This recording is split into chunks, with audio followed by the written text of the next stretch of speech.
L'étape de Barbaste clôturait il y a quelques semaines seulement l'édition 2018 du Grand National. Aujourd'hui, c'est en Normandie, à Saint-Lô, l'acte de naissance du circuit, le Grand Indoor FFE AC Print. Un tout nouveau circuit fédéral qui prend la relève du Grand National pour la saison des concours indoor. C'est donc un tout nouveau magazine que nous vous proposons pour accompagner l'actualité du circuit. Grand Indoor, le MAG. Au programme, du sport, des rencontres et des informations techniques. Pour ce premier numéro, nos caméras sont allées à la rencontre de Marc Dillasser et Édouard Lévy, cavaliers de l'écurie Lancard JL Concept. Nous rencontrons deux Normands attachés à l'histoire des concours hippiques, le chef de piste Jean-Paul Lepetit et Jean Bougie, le fondateur du magazine Éca-Normand. Côté sportif, c'est Marc Dillasser avec Indigo Blue Biolay qui remporte le Grand Prix devant son partenaire d'écurie. Mais pourquoi un nouveau circuit ? Il y avait deux choses. Il y avait de plus en plus de partants sur le Grand National, donc il fallait à un moment rajouter des épreuves, parce qu'à 100 partants dans les Grands Prix, c'est difficile pour les cavaliers et pour les chefs de piste, ça devient compliqué. Et deuxièmement, beaucoup de cavaliers démarrent le Grand National et partent faire les internationaux. Et quand ils revenaient en fin d'année, ils n'étaient plus dans les possibles qualifiés du circuit. Donc nous avons arrêté le circuit à l'extérieur et nous avons redémarré à zéro pour permettre aux cavaliers qui ont fait tous les internationaux à l'extérieur de revenir dans un challenge et de préparer de nouveaux chevaux avec une dynamique, toujours pareil, des parcours normés, des terrains normés et puis aussi l'argent, toujours 20 000 € dans le Grand Prix et les aides de la fédération. Et le challenge final sur l'indoor avec une prime pour les 8 premières écuries. Après avoir participé à l'aventure Grand National, dès son début, Jean-Claude Heurtaud contribue à l'acte de naissance du Grand Indoor en organisant cette première étape. Nous sommes très, très contents, très fiers de se voir confier le démarrage de ce nouveau circuit. Nous l'étions autant quand nous avons commencé il y a 10 ans le démarrage du Grand National. Donc c'est un concept sportif de la fédération auquel nous adhérons avec beaucoup de plaisir parce que c'est de nature à permettre aux cavaliers et aux chevaux de progresser et de préparer les futures échéances internationales. Donc nous avons la chance d'œuvrer au sein du pôle hippique de Saint-Lô et chacun aujourd'hui reconnaît l'excellence de l'outil. C'est un outil polyvalent qui a 5 carrières, un manège, 2 manèges couverts, un manège de détente. Dans cet outil-là, tout le monde est dans le confort. Les spectateurs, bien évidemment, les chevaux dans des boxes agréables, une détente couverte, une circulation à l'abri. Donc à cette époque-là de l'année, même par mauvais temps, on arrive à mettre tout le monde dans un excellent confort. On a l'appui indispensable et très utile pour cette étape-là du personnel du pôle hippique avec son directeur Yann Adam et tous les bénévoles de Saint-Lô Cheval Organisation. On a un chef de piste qui a été remarquable sur ce week-end.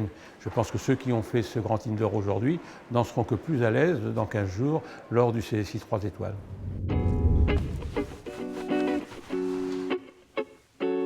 C'est sur les circuits nationaux et internationaux que Marc Dillasser et Édouard Lévy se sont rencontrés. Les deux cavaliers, au palmarès éloquent, ont décidé l'hiver dernier de former une nouvelle écurie.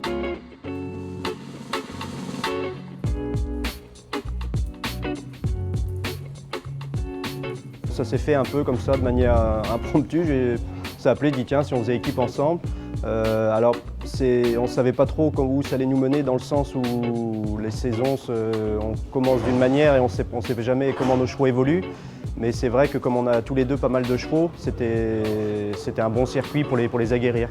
Avec Marc, on est assez amis depuis maintenant pas mal de saisons, où on se voit souvent sur le circuit national et international.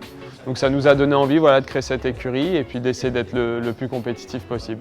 Et on a également le Arthur Dequet en jeune cavalier qui va courir quelques étapes là, en indoor.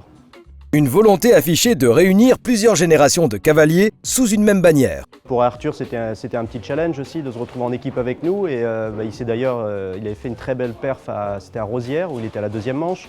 Pour lui c'est tout nouveau, c'est la première année qu'il court ces grands prix-là. Et il est super motivé, il est à fond avec nous. Et c'est vrai que c'était vraiment une expérience très sympa et je pense enrichissante pour lui, mais pour nous aussi, puisque voilà, d'avoir un poulain derrière, c'est toujours sympa. Pour l'écurie, concourir sur les épreuves du Grand Indoor est essentiel pour atteindre ses objectifs de performance. C'est une étape qui est, moi, que j'affectionne aussi, puisque voilà, on rentre dans une deuxième phase. Moi, j'arrive en tout cas dans cette phase-là avec des chevaux qui sont très frais, parce qu'il n'y en a pas un qui a plus de 30 parcours depuis le début de la saison. Ce week-end, j'ai beaucoup de chevaux. J'ai certains chevaux, je viens vraiment les découvrir en essayant juste de faire des bons parcours de travail.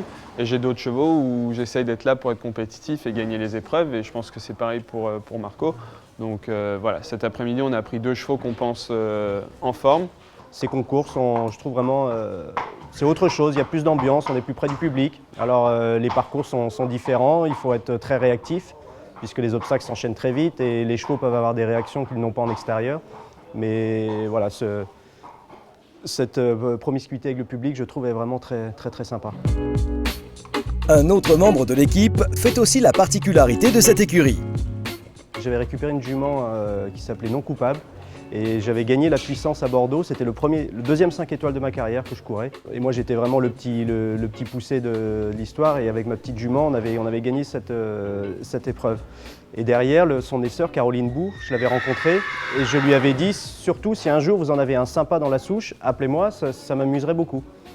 Et 2 ans après elle m'appelle en me disant, elle me dit écoutez j'ai un cheval, un 5 ans, je le crois très bon. Et puis elle me dit il est pie. Moi, j'étais pas très attiré par le cheval. Puis elle m'a montré une vidéo, le cheval sautait quand même. Je suis allé le voir, je l'ai essayé et le cheval était chaud, il était dur, il m'emmenait. Mais alors, sur l'obstacle, il faisait toujours quelque chose.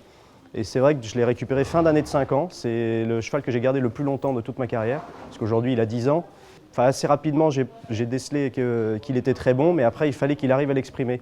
Et là, dans son année de 10 ans, il commence vraiment à exprimer. Et c'est vrai, quand on le voit, comment il a sauté les Grands Prix de Dinard ou de Valence, qui étaient des Grands Prix voilà, quand même très difficiles, il fait ça avec une aisance qui est assez déconcertante, surtout pour un cheval de cette couleur, parce que j'en connais pas un autre sur le circuit.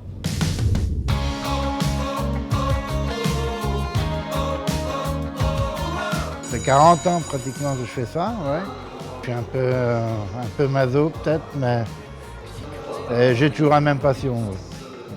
Je m'en fatigue pas.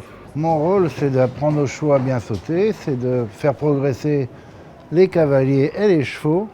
On n'est pas là, les chefs de piste, pour brimer les chevaux et les cavaliers. Non, on est là pour leur apprendre, pour les faire progresser, pour les amener à un bon niveau, voire au niveau international. C'est une préparation quand même pour le niveau international. Donc, dans notre tête, c'est dire je vais mettre ce parcours-là pour que les jeunes chevaux de 6-7 ans vont bien travailler. Et voilà.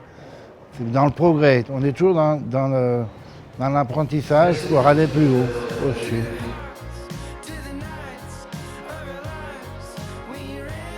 Ouais, je dessine d'abord sur mon papier parce que je dessine ma journée. En fin de compte, j'enchaîne mes parcours les uns dans les autres, de façon à ce qu'on ne déménage pas tout à chaque fois entre chaque parcours. C'est une organisation de la journée. Et c'est complètement un début de saison, donc il faut que je sois quand même prudent dans les parcours un petit peu plus faciles, quoi. Dans les distances, au moins dans les distances, quand même approcher quand même des côtes normales, mais en étant sans exagérer trop dans les largeurs, de façon à avoir quand même des sans fautes et à ne pas mettre les chevaux à la peine, vu que c'est le premier indoor, les mettre en confiance quand même. On est très gâtés, on a une piste quand même qui fait 75 sur 35. Elle est belle, elle est grande, le plafond est très haut, et le sol est parfait. Non, là, on est vraiment très gâtés. Il n'y a pas que les cavaliers que l'on retrouve sur les reconnaissances des Grands Prix. Olivier Levotte, propriétaire du centre équestre Les Conillots, coach son fils Arthur.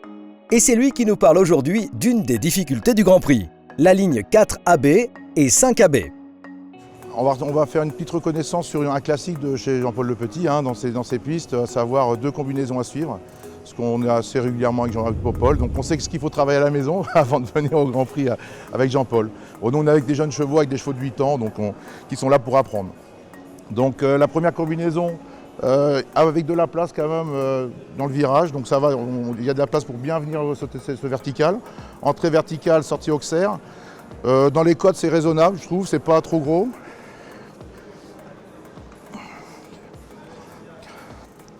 Quatre foulées un petit peu vers l'avant, mais ça va aller avec la sortie auxerre, ça va faire normal. Justement, le piège, ça va pas être de se laisser aspirer dans ce double de verticaux. Donc derrière, il y a 8 mètres, je crois, dans le double. Pareil, donc un double pas trop court. La difficulté un peu, ça va être derrière. Les chevaux peuvent être un petit peu gênés par l'environnement de ce qui va arriver derrière, à savoir les podiums et les drapeaux. Bon, normalement, ce sont des chevaux de métier déjà dans ces épreuves-là, donc voilà, ça ne devrait pas trop poser de problème, mais quand même, le virage derrière va arriver très vite.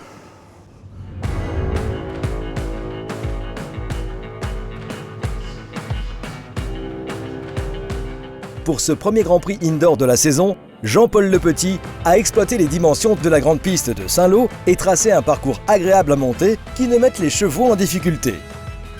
Ils seront 16 couples à déjouer ces pièges et réussir le sans faute dans la première manche. Dans la manche Super 10, c'est finalement l'expérience et la vitesse qui ont payé. Beau tir groupé pour l'écurie Lankar JL Sport Concept, qui place ses 2 cavaliers aux 2 premières places de ce premier Grand Prix du circuit. C'est Marc Dillasser, l'ancien champion de France et vainqueur du CSI 3 étoiles de Saint-Lô, qui réussit le meilleur chrono, 38 secondes et 88 centièmes, avec Indigo Blue Violet. Une confirmation du potentiel de son Malbec de 10 ans. Indigo a déjà eu des résultats sur des Grands Prix du Grand National. Il a gagné un 2 étoiles à Fontainebleau. Après, il n'avait encore jamais gagné une étape du Grand National. Et c'est vrai qu'il fallait... Je l'ai senti assez relâché. C'est un cheval qui est un petit peu tendu, qui est un peu crispé. Il était assez relâché sur la première manche. Et du coup, je me suis senti de tenter quelque chose. Je suis parti réception du 1, j'ai tourné, j'ai attrapé la première distance. Et puis après, je le sentais bien. Donc il a répondu vraiment présent tout le long et il m'a fait une très très belle deuxième manche. Je suis vraiment très fier de lui.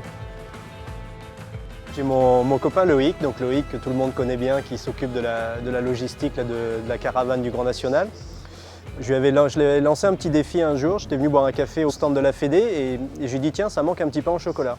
Et le lendemain matin, il me prend au mot, il me donne un pain au chocolat et je gagne le Grand Prix. Et du coup, on s'est dit, enfin c'est lui qui me dit avec beaucoup de gentillesse et de bienveillance, qui me dit bah écoute, maintenant je t'en amènerai un tous les dimanches matins.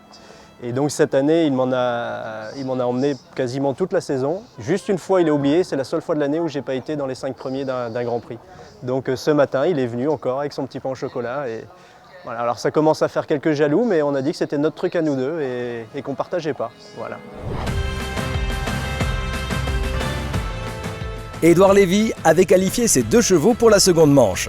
Il termine second avec Starlet de la Roque, sa jument selle français de 12 ans, à 86 centièmes de son compagnon d'écurie. Faire premier et deuxième, c'est super pour les points. Moi, ça me fait d'autant plus plaisir qu'Indigo, c'était un cheval que je montais avant, que Marc, grâce à sa propriétaire, a pu acquérir et avec qui il fait des résultats formidables. Donc c'est sûr que c'était une belle après-midi pour notre écurie. Ouais. Pour ma part, j'avais engagé 2 chevaux avec des profils assez différents, c'est-à-dire Starlet, que je connais très bien, qui a sauté formidable et qui a encore une fois montré tout son respect et sa qualité. Et un autre cheval que je ne connaissais pas. Et c'était mon premier Grand Prix 1m50 avec lui et je suis enchanté. Je ne suis pas surpris parce que j'ai vraiment un sentiment formidable sur le cheval, je pense qu'il va aller loin. Et du coup, voilà, j'étais ravi que ces 2 chevaux-là puissent être sans faute et obtenir un bon classement, et notamment la 2e place de Starlet qui était déjà 3e le premier jour dans le 1m45 et qui me donne toujours tout, donc c'est toujours une saveur particulière avec elle. Jérôme Murel avait réussi la performance de qualifier 3 chevaux pour la manche Super 10. C'est avec Urano de Couraubois qu'il réussit le 3e chrono. Arrivé second du Grand National 2018, il y a quelques semaines, l'écurie Lankar JL Concept affirme d'emblée ses ambitions. En prenant les 2 premières places sur le podium, Marc Dillasser et Édouard Lévy apportent 25 points à leur écurie. Jérôme Murel apporte 11 points à son écurie Orvette Artropig. La 3e place revient à l'écurie HDC Jump 5 avec 9 points grâce à sa cavalière Delphine Pérez. Thierry Pommel revient sur ce premier Grand Indoor FFE AC Print. Je crois que pendant ce week-end, des parcours très bien dessinés par Jean-Paul Lepetit. Le chef de piste a parfaitement œuvré. Il a proposé des parcours qui étaient tout à fait normaux, raisonnables et surtout très bien pour débuter cette saison indoor. Mais en tout cas, je crois qu'on peut proposer aujourd'hui des très bons concours. Il y aura là prochainement Mâcon, ensuite Le Mans, ensuite Lyon, Il y aura encore Paris et Deauville, je crois, pour finir. Donc voilà nos 6 concours indoor. Ce sont des très bonnes pistes avec nos meilleurs chefs de piste nationaux. Les cavaliers peuvent faire leur travail et là, garder les chevaux prêts pour les saisons à venir.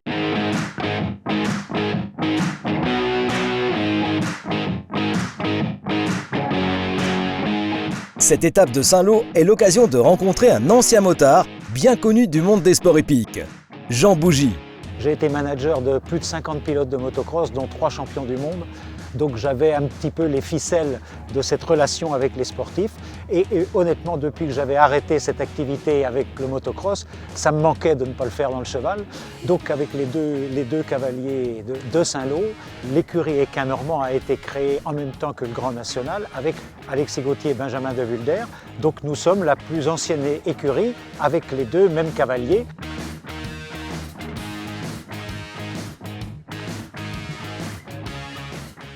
Cet esprit concours va avec la vie d'Équin-Normand aussi, qui est un magazine qui dure aussi depuis la même époque, quoi.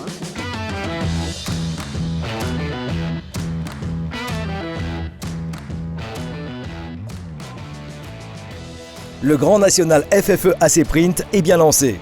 Le second des 6 rendez-vous de l'édition 2018 aura lieu à Mâcon du 19 au 21 octobre.